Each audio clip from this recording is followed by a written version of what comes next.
இந்த உலகத்தில் இது வரைக்குமே கஷ்டப்பட்டுக்கிட்டு இருக்கிறது யார் அப்படின்னா 12 ராசியில் மீன ராசி மட்டும்தான் அப்படின்றது ஒரு நிதர்சனமான உண்மை.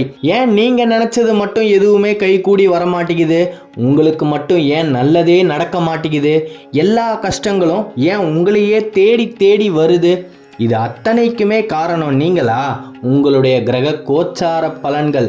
பூர்வ ஜென்மத்தில் நாம் என்ன செஞ்சோமோ அதற்கான விஷயங்களை அனுபவிக்கிறதுக்காக மட்டுமே தான் இந்த ஜென்மத்தில் நாம் எல்லாருமே ஜனிச்சிருக்கோம் அப்படின்றது ஏற்றுக்கக்கூடிய உண்மையாக இருக்கும்போது மீன ராசியோட நிலைமை எப்படி இருக்குன்னா, தண்ணீருக்குள்ளே அழுதுகிட்டு இருக்கிற மீனை போல தான் இருக்குது. அதாவது ஒரு மீன் தண்ணிக்குள்ளே அழுதுது அப்படின்னா யாருக்காவது தெரியுமா? யாருக்குமே தெரியாது. அந்த மீனே வாயை விட்டு மற்ற மீன்கள் கிட்ட சொன்னால் மட்டுமே தான் தெரியும். அப்படி தான் இருக்குது உங்கள் நிலைமையும். உங்களோட உற்றார் உறவினர் நண்பர்கள் யாராக இருந்தாலும் சரி, நீங்கள் எவ்வளோ கஷ்டப்பட்டாலும் கண்டுக்கவே மாட்டாங்க. நீங்கள் சொன்னாலும் அதை காதில் வாங்கியும் வாங்காத மாதிரி தான் இருப்பாங்க. அப்படிப்பட்ட ஒரு சூழ்நிலையில் வாழ்ந்து கொண்டிருக்கிற மீன ராசிக்கு இந்த ஆடி மாதம் எப்படி இருக்கு? ஆடியில் காத்தடிச்சா அம்மியே நகரும் அப்படின்னு சொல்லுவாங்க. அப்பேற்பட்ட காத்து உங்களுக்கு அடிக்க ஆரம்பிச்சிடுச்சு. குரு பகவானை ராசி அதிபதியாய் கொண்டிருக்கும் அனைத்து மீனராசி அன்பர்களுக்கும் மனமார்ந்த வணக்கத்தை உங்கள் ஜோதிடர் செல்வன் இந்த இடத்தில் தெரிவித்துக் கொள்கிறேன். உங்களுக்கு வரக்கூடிய கஷ்டங்கள் இனிமே வராது. உங்களை விட்டு அப்படியே தள்ளி போயிடும். ஆடி மாசத்துல உங்களுக்கு மிகப்பெரிய ஒரு அதிர்ஷ்டம் காத்துக்கிட்டு இருக்கு அப்படின்னே சொல்லலாம். ரொம்ப நாளாவே நீங்க எதிர்பார்த்துக்கிட்டு இருந்த விஷயம் இந்த மாதம் நடந்தே தீரும். உங்களுடைய லட்சியத்தை நீங்க அடைய போறீங்க அப்படின்னே சொல்லலாம். சில பேரெல்லாம் எவ்வளவோ முயற்சி பண்ணிக்கிட்டே இருக்கீங்க உங்களுக்கான வேலைக்காக. ஆனால் அதுக்கு நடுவில் உங்களுக்கு எத்தனையோ வேலையெல்லாம் கிடச்சிருக்கும். அதுக்கெல்லாம் நீங்கள் போகவே மாட்டீங்க.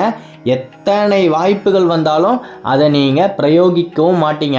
உங்களுக்குன்னு ஒரு லட்சியத்தை நீங்கள் வச்சுக்கிட்டு அதற்காக மட்டுமே போராடிக்கிட்டு இருப்பீங்க. அப்பேற்பட்ட ஒரு தருணம் உங்களை தேடி வந்துடுச்சு. உங்களுக்கான லட்சியத்தை நீங்கள் அடையக்கூடிய வாய்ப்பு இந்த மாதம் உங்களை தேடி வந்தே தீரும். தயவு செய்து தட்டி கழிச்சிடாதீங்க.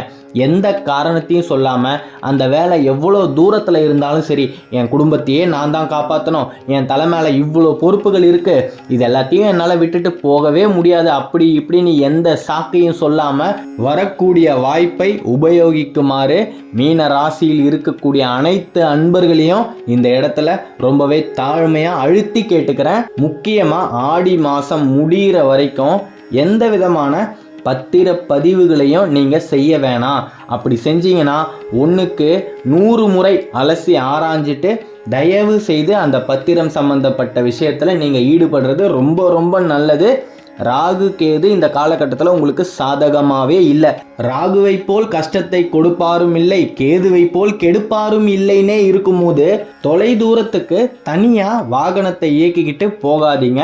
அடுத்தவங்க வாகனத்தை இயக்குனா நீங்கள் அதில் பயணம் செய்யலாம். இந்த பேருந்து, ட்ரெயின் இந்த மாதிரி அடுத்தவங்க இயக்கக்கூடிய வாகனத்தில் ஏறி பயணம் செஞ்சுட்டு போங்க. ரொம்ப ரொம்ப நல்லது. தனியாக இயக்கிறத முடிஞ்ச வரைக்கும் தவிர்க்கவும். ஏன்னா நமக்கு 4 நல்லது நடக்கும்போது கூடவே சேர்ந்து 2 கெட்டதும் வரும்.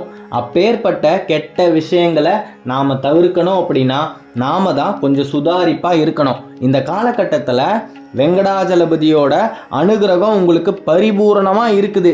முடிஞ்சால் பெருமாளுடைய திவ்ய ஸ்தலம் எதுவாக இருந்தாலும் சரி, ஒரே ஒரு முறை போய் உங்களுடைய காலை அங்கே பதிச்சிட்டு வாங்க.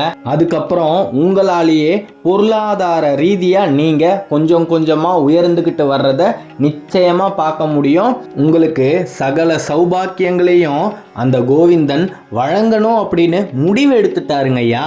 இத்தனை நாளாக மீன ராசியில் இருக்கக்கூடிய குடும்ப தலைவிகள் எவ்வளவு கஷ்டத்தெல்லாம் அனுபவிச்சுக்கிட்டு இருந்தீங்களோ அத்தனை கஷ்டங்களையுமே அந்த ஏழுமலையான் நிவர்த்தி பண்ணிடுவார். நிச்சயமாக மீன ராசியில் இருக்கக்கூடியவர்களின் குடும்பத்தில் இனிமே இன்பம் மட்டுமே தான் பொங்கும். இனிமே உங்களுக்கு துன்பமே கிடையாது, கஷ்ட காலமே கிடையாது. இந்த காலகட்டத்தில் முக்கியமாக நீங்கள் கடன் பிரச்சனையில் இருந்து நிவர்த்தி ஆவீங்க. எத்தனையோ பேர்கிட்ட கடன் வாங்கியிருப்பீங்க. அத்தனை பேரையும் சமாளிக்க முடியாமல் தினம் எந்திரிக்கும் போது ஐயையோ ஐயையோன்னு எந்திரிச்ச காலமெல்லாம் போச்சு. இனிமேல் அத்தனை பேரையும் கூப்பிட்டு நிற்க வச்சு அவங்களுக்கான கடனை நிச்சயமாக தீர்க்க போகிறீங்க. மிகப்பெரிய ஒரு சந்தோஷமான நிலைக்கு உங்களுடைய வாழ்க்கை மாறும். ஒரு மனிதருக்கு கடன் இல்லை அப்படின்னு சொன்னால் அவரை விட இந்த ஜகத்தில் சந்தோஷமாக வாழக்கூடியவர் எவருமே இல்லை அப்படின்னு தான் சொல்லணும். திருப்பதி வெங்கடாஜலபதியோட செல்வ செழிப்பான பார்வை உங்கள் மேலே விழ ஆரம்பிச்சிடுச்சு. புதுசாக எந்த விதமான ஒரு காரியத்தையும் ஆடி மாதம் முடிகிற வரைக்கும் தொடங்க வேணாம். அதுக்கப்புறமா நீங்கள் ஆரம்பிச்சுக்கோங்க.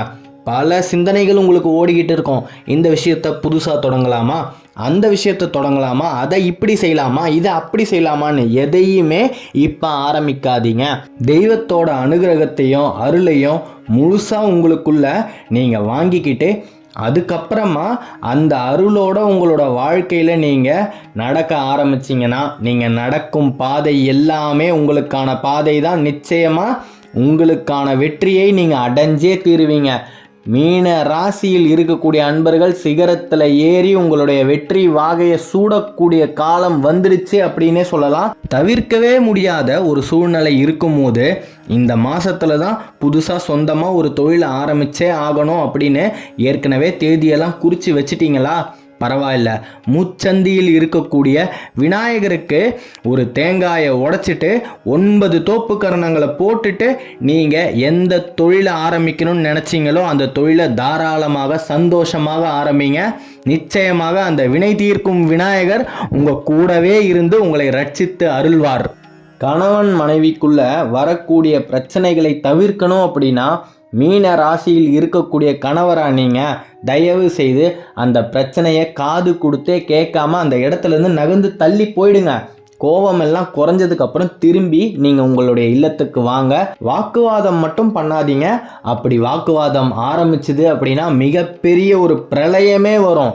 விட்டு கொடுப்பவர் கெட்டு போவதில்லைன்னு இருக்கும்போது மீன ராசியில் இருக்கக்கூடிய நீங்கள் விட்டு கொடுத்து போனீங்கன்னா உங்ககிட்ட ஏன் தான் இந்த சண்டையை போட்டோமோ அப்படின்னு எதிரில் இருக்கிறவங்களே மனசு வருந்தக்கூடிய ஒரு சூழ்நிலையெல்லாம் ஏற்படுங்கய்யா.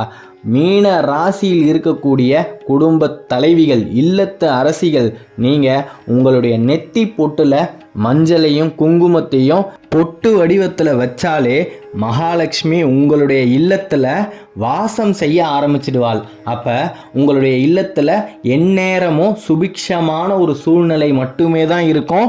மீன ராசிக்கு இனிமே வரக்கூடிய காலம் எப்படி இருக்குன்னா சேஷ்டமாக இருக்குது. நீங்கள் நினச்சது அத்தனையுமே நிச்சயமாக நடக்கும். எல்லா தெய்வத்துக்கிட்டேயும் நீங்கள் இத்தனை நாளாக பிரார்த்தனை பண்ணி கேட்டுக்கிட்டு இருந்த விஷயம் உங்களுக்கு கிடைத்தே தீரும். உங்களுக்கு நாளும் நடக்கணும், அந்த நாளும் நல்ல விதமாக நடக்கணும் அப்படின்னு நானும் என் சார்பாக பிரார்த்தனையை தெய்வத்துக்கிட்ட வைக்கிறேன். ஜெயம் உண்டாகட்டும். அடுத்த காணொளியில் விரைவில் சந்திப்போம். மீன ராசியை பற்றி நீங்கள் தொடர்ந்து தெரிஞ்சுக்கணும் அப்படின்னா இந்த சேனலை சப்ஸ்கிரைப் பண்ணிக்கோங்க. ஓம் நமோ நாராயணாய. நன்றி.